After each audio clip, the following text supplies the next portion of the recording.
Nilavan TV செய்திகளுக்காக செய்தி வாசிப்பவர் லட்சுமி.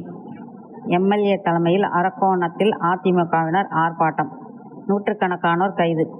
ராணிப்பேட்டை மாவட்டம் அரக்கோணம் தாலுகா அலுவலகம் முன்பு அதிமுகவினர் ஆர்ப்பாட்டத்தில் ஈடுபட்டதற்காக நூற்றுக்கணக்கானவர்கள் திரண்டனர். முன்னாள் முதலமைச்சர் எடப்பாடி பழனிசாமி மக்களை காப்போம், தமிழகத்தை மீட்போம் என்ற ஸ்லோகத்துடன் தமிழகம் முழுவதும் சுற்றுப்பயணம் செய்து வருகிறார். அதன் ஒரு பகுதியாக சோளிங்கர், அரக்கோணம் சட்டமன்ற தொகுதிகளிலும் பிரச்சாரம் செய்தார். இந்த நிலையில் இவரது சுற்றுப்பயணத்தை விமர்சனம் செய்து அவருக்கு எதிராக அவதூறு பரப்பப்பட்டதாக கூறப்படுகிறது. இதனை அடுத்து கண்டிக்கும் வகையில் ஆர்ப்பாட்டத்திற்கு அதிமுகவினர் ஏற்பாடு செய்தனர். இதற்காக தாலுகா அலுவலகம் முன்பு மாவட்ட செயலாளரும் எம்எல்ஏவுமான சு. ரவியின் தலைமையில் நூற்றுக்கணக்கான அதிமுக ஆண் மற்றும் பெண் நிர்வாகிகள் குவிந்தனர்.